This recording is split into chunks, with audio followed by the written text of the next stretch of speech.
Episodio 2. La noche prohibida. Inspirado en Narciso y Goldmundo de Hermann Hesse, hay momentos capaces de dividir una vida en dos partes, un instante, una mirada, un deseo imposible de olvidar, y aunque intentemos regresar a quienes éramos antes, ya nunca volvemos intactos. Esa noche, Goldmundo descubriría algo que el monasterio jamás podría enseñarle. El monasterio continuaba, funcionando bajo la misma rutina silenciosa: campanas al amanecer, oraciones, estudio, disciplina, pero, dentro de Goldmundo algo había comenzado a cambiar. Desde su llegada, había intentado convencerse de que aquel lugar era su destino. Quería creerlo, quería parecerse a Narciso, quería sentir la misma certeza, pero mientras más observaba a los demás estudiantes, más comenzaba a percibir una verdad incómoda: nadie estaba completamente en paz, ni siquiera dentro del monasterio. Algunos ocultaban orgullo,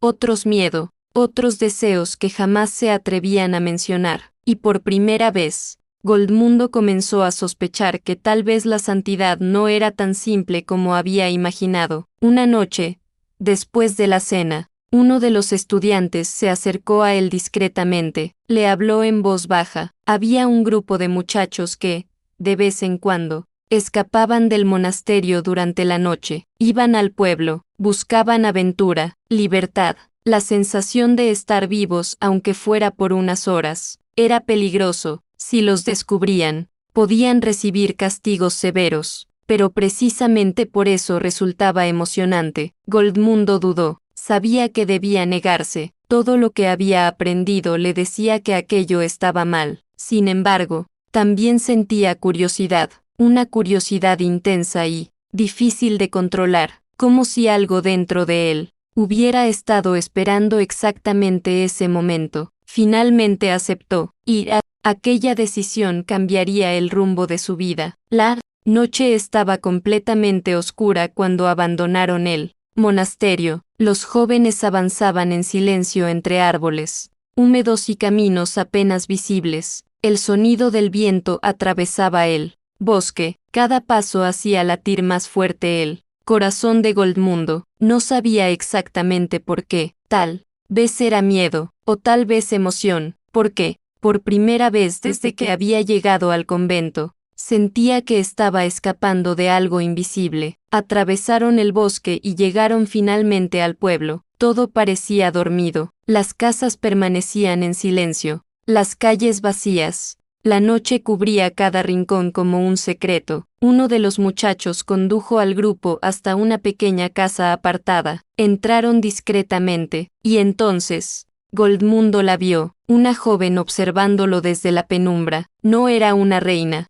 no era una mujer extraordinaria, pero había algo en su mirada que lo dejó inmóvil. Por primera vez en su vida sintió una emoción, completamente distinta a cualquier cosa que hubiera conocido. No era admiración, como la que sentía por Narciso, no era devoción espiritual, era otra cosa, algo mucho más profundo, más peligroso. La muchacha apenas hablaba, pero sus ojos parecían atravesarlo. Mientras los otros estudiantes reían y conversaban, Goldmundo permanecía callado, confundido, porque algo estaba ocurriendo dentro de él, algo que no podía controlar. El monasterio le había enseñado a desconfiar del deseo, le habían enseñado que el mundo exterior estaba lleno de tentaciones, capaces de destruir el alma, y ahora comprendía por qué. Porque bastaba una sola mirada para hacer tambalear todas sus certezas. Durante toda la noche intentó luchar contra aquella sensación, intentó convencerse de que era un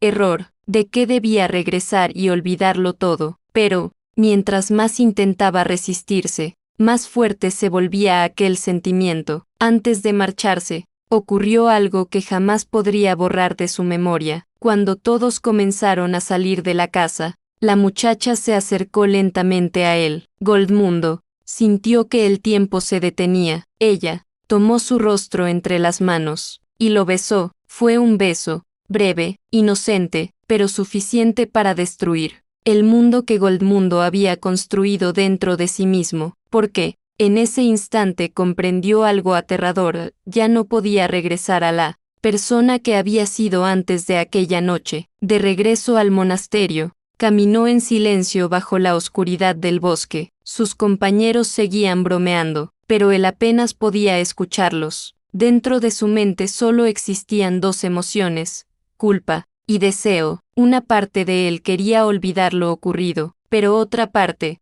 quería volver, y esa división comenzó a consumirlo. A la mañana siguiente, Goldmundo parecía enfermo, no podía concentrarse, no podía pensar, no podía escapar de aquella sensación. Narciso lo observó atentamente durante las clases, y comprendió que algo había ocurrido, algo importante, porque el joven que tenía frente a él ya no era exactamente el mismo. Aquella noche había despertado algo imposible de volver a dormir. A veces creemos que el peligro está afuera, pero los verdaderos conflictos comienzan cuando descubrimos deseos que contradicen todo aquello en lo que creíamos, y quizá eso era lo que más aterraba a Goldmundo, no la muchacha, sino descubrir quién era realmente cuando dejaba de obedecer. Mientras Goldmundo intentaba ocultar la tormenta que llevaba dentro, Narciso comenzaba a entender una verdad inquietante: